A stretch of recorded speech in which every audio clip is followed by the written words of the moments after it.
امام زمانہ کی سلامتی کے لیے ایک دفعہ صلوات بھیج دیں۔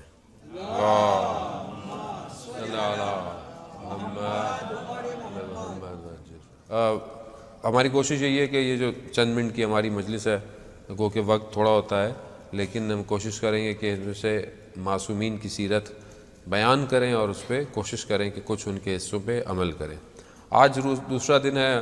آج میں کوشش کروں گا کہ مولا کائنات حضرت علی ابن ابی طالب علیہ الصلوۃ والسلام، اللہم صلی علی محمد، رسول خدا کے بعد مولا کائنات کی ہستی جو ہے وہ ہمارے لیے ایک انسان کامل، امام اول ہے، اور ولایت جو ہے وہ یہیں سے شروع ہو رہی ہے ائمہ کی۔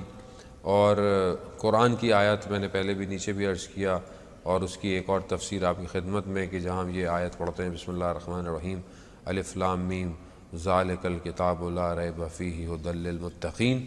امام مظلوم امام علی علیہ السلام خود فرماتے ہیں یہ جو ذالک الکتاب ہے یہ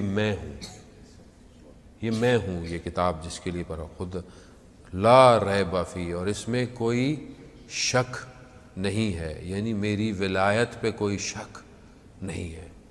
تو پہلے تو ہم یہ دیکھیں کہ ہم آیا امام کو امام مانتے ہیں یا نہیں مانتے۔ ایک تو یہ ہے کہ بھئی ہم مسلمان پیدا ہو گئے، شیعہ پیدا ہو گئے، تو اسی لیے امام علی ہیں۔ خوب، یہ تو اچھی بات ہے، خیر اللہ نے ہمیں توفیق دی کہ ہم جب بڑے ہوتے ہیں تو ناد علی پڑھ کے بڑے ہوتے ہیں، اور ناد یا علی مدد کہہ کر جو ہے وہ ہم آگے چلتے ہیں۔ خوب، یہ تو شکر کریں کہ ہمیں ہمارے والدین نے یہ تربیت دی۔ اب آگے ہمیں خود اپنی عقل سے، اپنے لاجک سے اس چیز کو انڈرسٹینڈ کرنا ہے کہ امام علی ہی ہمارے امام ہیں، اور امامت کی ضرورت کیا ہے نبی کے بعد۔ یہ بہت ضروری ہے۔ انشاءاللہ آپ کے درمیان میں علماء ہیں، اور یہ درس آپ لیتے رہتے ہوں گے، توحید کا، نبوت کا، عدالت کا، امامت کا، قیامت کا، اور یہ بچوں کے لیے بہت ضروری ہے۔ کیوں ضروری ہے؟ کیونکہ دیکھیں جو آج دنیا جس طرف جا رہی ہے، جو دنیا کی ایجوکیشن ہے، جو ہم کوشش کرتے ہیں ہمارا بچہ بہترین اسکول میں پڑھے، بہترین یونیورسٹیز میں پڑھے، یہ دنیا کی تعلیم گو کہ بہت ساری چیزوں میں ضروری بھی ہے، حاصل بھی کرنی ہے، لیکن یہ آج کے بچے کو لبرل بنا رہی ہے، یہ آج کے بچے کو دین سے دور کر رہی ہے۔ اس میں وہ ڈائریکٹ نہیں کرتے، وہ انڈائریکٹلی ذہنوں میں یہ بات ڈالتے ہیں۔ خوب، یہ بچہ جب اپنے گھر سے کمزور ہوگا، اپنی مسجد سے کمزور ہوگا، اپنے مدرسے سے کمزور ہوگا، تو یہ بچہ ان انٹلیکچوئل کوسچنز کا جواب نہیں دے پائے گا۔ اور یہی وجہ ہے کہ تھوڑے دنوں میں بولے گا وہ کہاں ہے خدا، کہاں ہے خدا، بھی کہاں ہے، ہم نے خود بنایا ہوا ہے، یہ ہے، وہ خدا نہیں ہے، پھر امام کیا ہے، پھر رسول کیا ہے، یہ سارے سوال اس کے اندر آنا شروع ہو جائیں گے، اور یہ پھر مشکلات ہوتی ہیں۔ آج آپ دیکھیں ایتھیزم کی طرف جو ہے وہ ہم لوگ جو ہے وہ دنیا جو ہے وہ کھینچی چلی جا رہی ہے، فیشن ہو گیا آج کل، آئی ایم ایتھسٹ فیشن ہے آج کل، پتہ ہی نہیں ایتھیزم ہوتی کیا ہے، لیکن فیشن جو ہے وہ لوگ اس میں جا رہے ہیں۔ خوب، یہ بہت ضروری ہے کہ آپ اپنے بچوں کو ولایت سے قریب رکھیں۔ بچے کو نعت علی آنی چاہیے، سوتے وقت انگلش یا فرینچ رائم سنائیں، اچھی بات ہے سنائیں، لیکن نعت علی بھی سکھائیں اسے، تاکہ جب یہ بستر پہ جائے اسے پتہ ہو کہ میں جب پھنسوں گا مشکل میں تو مشکل کشا علی ہے، تو وہی بچائے گا اور کوئی نہیں بچانے والا۔ وہ مشکل کشا کہ جسے ہر نبی نے پکارا۔ نبیوں کی ولایتیں جو ہیں وہ اس ولایت کے بغیر پوری نہیں ہو رہی۔ عزیزان محترم، یہ دین بہت ضروری ہے، دین کو دین سے لیں، دینداروں سے لیں، دین کو 4 دن حوضوں میں، اور وہ بھی ایسے حوضوں میں کہ جس کو علماء ہی نہ مانتے ان حوضوں سے نہ لیں دین کو، کہ وہ بولیں کہ حدیث قصہ کیا ہے، اجارت عاشورہ کیا ہے، اس چیز کو سمجھنے کی کوشش کریں۔ جو میرے آباء و اجداد، نہ کہ میرے آباء و اجداد ضروری تھے، نہ، بعض اوقات آپ کے لیے علماء بیان کرتے ہیں، استاد فاطمی نے، ہاں جو اتنے بڑے استاد ہیں، وہ کہتے ہیں کہ بعض علماء حجت ہیں اپنے عمل کی وجہ سے ہمارے اوپر، یعنی ان کی زندگی کا عمل خود حجت ہے۔ اگر ہم ان کو جب دیکھتے ہیں جب کوئی کام کر رہے ہیں، کیونکہ ان کی زندگی بالکل سیرہ معصومین کے اوپر ہے، انہوں نے اپنی نہ زبان سے کچھ اور کہتے ہیں نہ عمل پہ کہتے ہیں، تو ایسے میں بہت ساری چیزیں ہمارے لیے ہم دیکھیں کہ خوب یہ بڑے بڑے علماء، آیت اللہ خوئی آیت اللہ سستانی، آیت اللہ خمینی، آیت اللہ بروجردی، یہ بڑے بڑے علماؤں نے اپنی زندگی میں کہ آیت اللہ عظمہ بہجت، ایسے لوگ کہاں پیدا ہوئے جن کی وجہ سے دین جو ہے وہ یہاں پہنچا؟ جب آیت اللہ بہجت ہر جمعرات کو حدیث کے ساتھ پڑھ سکتے ہیں، مجھے آپ کو پڑھنے میں کیا پرابلم ہے؟ اور پھر ہم کہتے ہیں اس کی سند پتہ نہیں کیا ہے، اس میں ہے ایسا برا کیا جو برا ہے؟ آپ اس کے متن میں ایسا کیا ہے خدا نخواستہ؟ راوی کہتا ہے کہ کیا ہے اس کے اندر، حضرت زہرا سلام اللہ علیہا، بچے آ رہے ہیں، رسول خدا آئے ہیں، ایک ایک کر کے آ رہا ہے، اور جملے دیکھیں کیا خوبصورت جملے۔ بہرحال میں وقت ابھی نہیں ہے، مولا کائنات کا ایک قول آپ کی خدمت میں اور آپ سے التماس دعا۔ امام علی صلی اللہ علیہ وسلم نے جو بلاغہ میں ارشاد فرماتے ہیں کیا، الرزق و رزقان، رزق دو طرح کا ہے، طالب و مطلوب۔ ایک وہ رزق ہے جس کے پیچھے تم بھاگ رہے ہو، اور ایک وہ رزق ہے جو تمہارے پیچھے بھاگ رہا ہے۔ اب یہ کیا ہے؟ خوب ہم دیکھیں نا، ہم اپنی دنیا میں ہم کس کے پیچھے بھاگ رہے ہیں؟ ہم رزق کے پیچھے بھاگ رہے ہیں۔ خوب اچھی بات ہے، رزق حلال کمانا واجب ہے، لیکن جس کا خدا نے وعدہ کیا ہو اور جس کا خدا نے وعدہ نہیں کیا، خدا نے رزق کا وعدہ کیا ہے کہ نہیں کیا؟ تو پھر ٹینشن کیسی ہے زندگی میں؟ ٹینشن تو اسی کی زیادہ ہے نا، اس کی زیادہ ٹینشن ہے۔ اور جس کا وعدہ نہیں کیا، کس کا وعدہ نہیں کیا؟ آخرت کا۔ تمہارے اپنے عمل ہیں جو تمہیں بچائیں گے، خدا نے وعدہ نہیں کیا، اس کے پیچھے کتنا بھاگ رہا ہوں؟ یہ ہے طالب و مطلوب۔ ایک وہ ہے جس کے پیچھے تم بھاگ رہے ہو، ایک وہ ہے جو تمہارے پیچھے بھاگ رہا ہے۔ جس کے پیچھے میں بھاگ رہا ہوں کیا ہے؟ ومن طلب الدنیا، اور جو دنیا کو طلب کرتا ہے، جو دنیا کے پیچھے بھاگتا ہے، اس کو موت آ جاتی ہے اور دنیا اس کو نکال کے پھینک دیتی ہے۔ آپ کے سامنے دنیا کے بڑے بڑے لوگ جنہوں نے دنیا میں فرعون، انا ربک الاعلی، میں رب ہوں تمہارا، کہاں گیا؟ ڈوب گیا۔ شداد کہاں گیا؟ نمرود 300 سال لگے اس کو جنت بنانے میں اپنی شداد، اور جب گھوڑا لے کے پہنچا دروازے پہ جو نے بنائی تھی اس نے دنیا، اندر جانے لگا تو ایک شخص نظر آیا، کہا تم کون ہو؟ تمہیں میں نے پہلی دفعہ دیکھا ہے۔ کہا میں موت کا فرشتہ ہوں، جان لینے آیا ہوں۔ کہہ رہا ہے مجھے ایک پاؤں گھوڑے کی زین میں تھا، ایک ہوا میں تھا، جان نکال لی۔ دنیا کے پیچھے بھاگ رہے تھے، دنیا نے اٹھا کے پھینک دیا۔ یہ ہے دنیا آپ کے سامنے، بڑے بڑے بڑے بڑے۔ ومن طلبت آخر، اور جو آخرت کی طلب کرتا ہے دنیا اس کے پیچھے بھاگتی ہے۔ حتیٰ جتنے خزانے دنیا میں ہیں، حتیٰ جستوفیہ منہا، جتنے خزانے ہیں سب نکال کے اس کے آگے رکھ دیتی ہے۔ جو آخرت کے لیے بھاگتا ہے، اور آخرت کے لیے ہم کتنا آخرت کے لیے بھاگ رہے ہیں، ہم کتنا آخرت کی۔ مقدس اردبیلی کا میں نے آپ کو ذکر کیا ابھی۔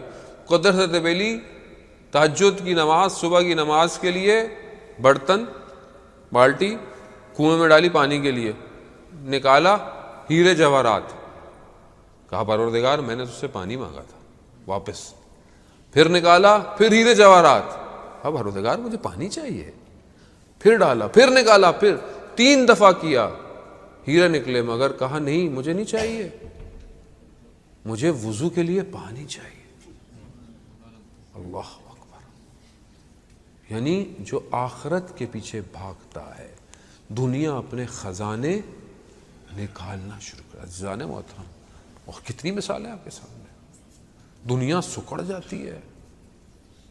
میں اپنی زندگی میں یہ نہیں کہہ رہا کہ آپ محنت نہیں کرنی، ہمیں محنت کرنی ہے، اچھا پڑھنا ہے، ہماری لائف میں ایمبیشنز ہونا چاہیے، ویژن ہونے چاہیے، ہمیں سب کچھ کرنا ہے، حلال رزق، لیکن بھاگنا نہیں ہے۔ آپ اگر کما رہے ہیں، مولا کائنات کیا فرماتے ہیں کہ تعجب ہوتا ہے مجھے اس شخص پر جو اپنی ساری زندگی کمانے میں خرچ کر دیتا ہے اور پھر اس کمائی ہوئی چیز کو اپنی صحت جو اس کی بگڑ جاتی ہے اسے صحیح کرنے میں خرچ کر دیتا ہے۔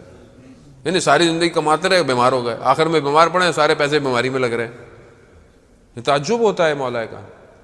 اور زندہ ایسے ہے جیسے کبھی مرنا ہی نہیں ہے، ایسے زندہ رہ رہا ہے، اور جب مرتا ہے تو ایسے جیسے کبھی تھا ہی نہیں۔ یہ ہے زندگی۔ اس زندگی کے لیے ہمیں فکر کس چیز کی ہونی چاہیے؟ یہ جہاں ہم فیہا خالدون ہے، امام یہی تو فرما رہے ہیں۔ مولا کائنات اپنے بیانات خطبوں کے ذریعے سے جہاں امام نے 3 دفعہ دنیا کو طلاق دے دی ہے، وہ یہی بتانا چاہ رہے ہیں کہ دیکھو یہ دنیا ہے، اپنی جگہ پر ہے، لیکن اصل میں وہ ہے جہاں تم نے ہمیشہ رہنا ہے، لیکن جانا اسی دنیا سے ہے۔ ہمارے استاد آیت اللہ تحریری حفظہ اللہ فرماتے ہیں کہ یہ دنیا بیسیکلی کمال پہ پہنچنے کا راستہ ہے۔ اب آپ یہ نہیں کہہ سکتے کہ میں پہاڑوں میں چلا جاؤں اور چپ کر کے بیٹھا رہوں، اکیلا بیٹھا رہوں، مجھے نہیں، ایسے نہیں جائیں گے۔ کمال پہ جانا ہے تو سوسائٹی میں رہنا پڑے گا، امتحان دینا پڑے گا، درگزر کرنا پڑے گا، اپنا مال انفاق کرنا پڑے گا، دوسرے کا حق ادا کرنا پڑے گا۔ خوب جب آپ امتحان ہی نہیں دیں گے تو آپ کو رزلٹ کیسے ملے گا؟ آپ بولیں گے نہیں میں ویسے ہی پاس ہو جاؤں، گھر میں بیٹھا ہوں، تو ایسا تو کوئی دنیا کا امتحان پاس نہیں ہوتا۔ عزیزان محترم، دنیا کو سمجھیں۔ حضرت عیسیٰ علیہ السلام جو نبی خدا تھے، دنیا خوبصورت ایک خاتون بن کر آئی، اور ایک لباس جیسے ایک دلہن لباس پہنتی ہے ویسے آئی۔ تو ان سے پوچھا حضرت عیسیٰ نے، وہ کہتے ہیں کہ جو میرے پیچھے بھاگتا ہے میں اسے بھگاتی رہتی ہوں، ایسے ہی ہے، اور جو مجھ سے دور جاتا ہے میں اس کے پیچھے بھاگتی ہوں۔ آپ کے اپنے اوپر یہ جو لذتیں ہیں دنیا کی، امام علی علیہ السلام فرماتے ہیں کہ گناہ کی لذت بہت تھوڑی ہے، بہت تھوڑی، مگر گناہ پر پچھتاوا، شرمندگی بہت لمبی ہے، بہت طولانی ہے۔ تو اب یہ تھوڑی سی لذت کے لیے بعد میں لذت لے لیتا ہے، لیکن بعد میں کیا ہوتا ہے؟ انسان پچھتاتا ہے۔ تو بہرحال میں جوانوں سے کہوں گا کہ ہم اس اصل لذت کے پیچھے، تو آغا دولابی فرماتے تھے کہ ترک لذت میں جو لذت ہے وہ کسی میں نہیں ہے۔ یعنی جو آپ کو جو دنیاوی اٹیچمنٹ مل رہی ہے، دنیاوی چیز اٹریکٹ کر رہی ہے، اس کو ڈی اٹیچ کرنے میں جو مزہ ہے وہ کسی اور چیز میں نہیں ہے۔ اس کو چھوڑیں۔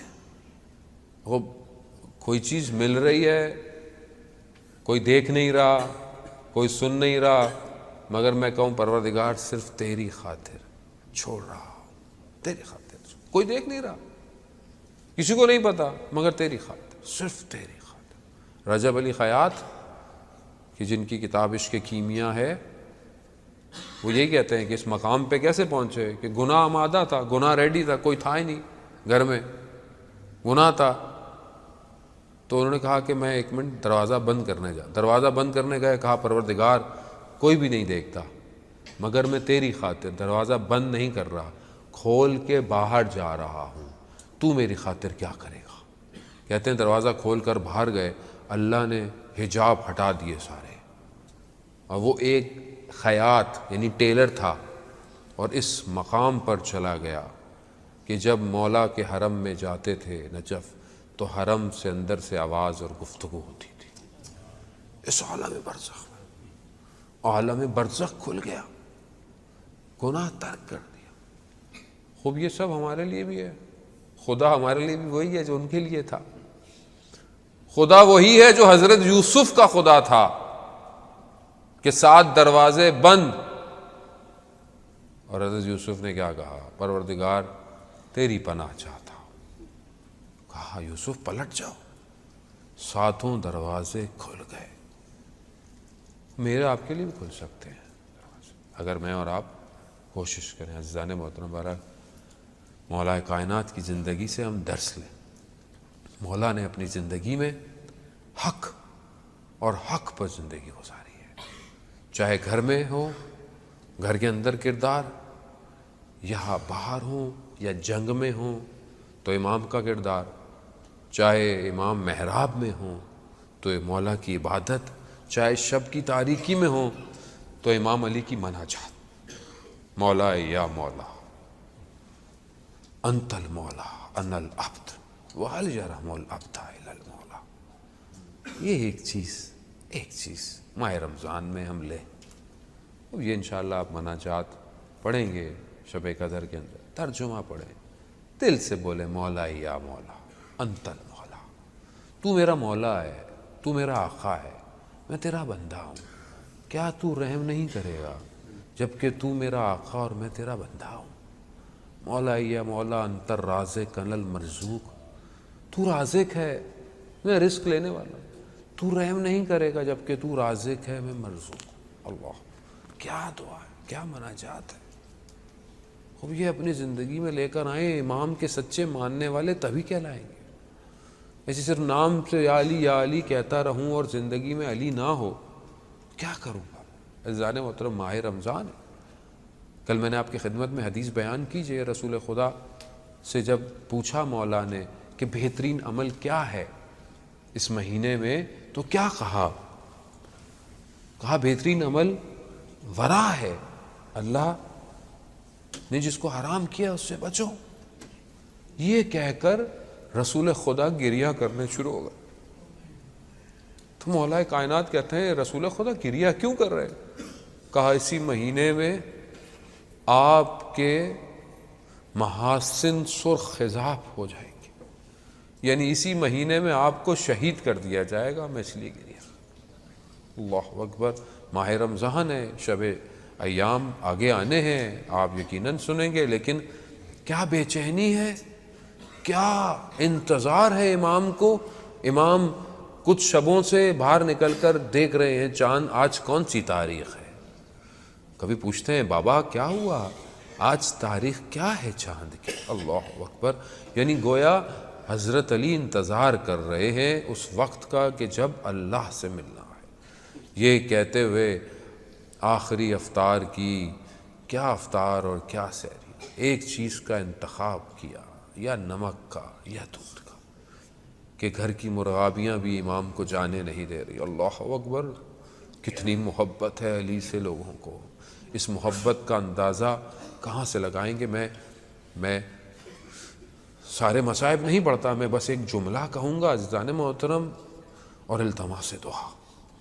جب امام زخمی ہو گئے، جب امام گھر لے کر آنے لگے نا صحاب، تو ایک گریہ ہے. تو امام نے گھر آنے سے پہلے روک دیا، کہا آپ لوگ سب یہیں رک جائیں اور مجھے خود جانے دیں. کیوں؟ کہا میں نہیں چاہتا زینب آپ کی آواز سنے. یا امیر المومنین، آج آپ چاہتے نہیں کہ آپ کے گھر کا گریہ باہر آئے اور باہر کے لوگ بی بی زینب کی آواز سنیں. کل یہی کوفہ ہوگا. امام علی بیمار کوفہ کے یتیموں کو پتا چلا کہ طبیب نے یہ کہا ہے امام علی کو دودھ دو تاکہ زہر کے اثر میں کمی آئے. اللہ اکبر. کیا دیکھتے ہیں کہ کوفہ کے یتیم اپنے ہاتھوں میں دودھ کے پیالے لیے کھڑے ہوئے ہیں کہ آج ہم اپنے مولا کو، آج ہم اپنے اس والد کو جو یتیموں کے سروں پر ہاتھ رکھتا تھا دودھ دے دیں. میں کہوں گا یا امیر المومنین، کل آپ کے یتیم جب کوفہ میں آئیں گے تو ان کو پانی بھی نہیں دیا جائے گا، ارے ان کو پوچھا بھی نہیں جائے گا. ہاں ان کا استقبال ہوگا مگر پتھروں سے ہوگا، کہیں نیزوں سے ہوگا، کہیں زبان کے جملوں سے ہوگا.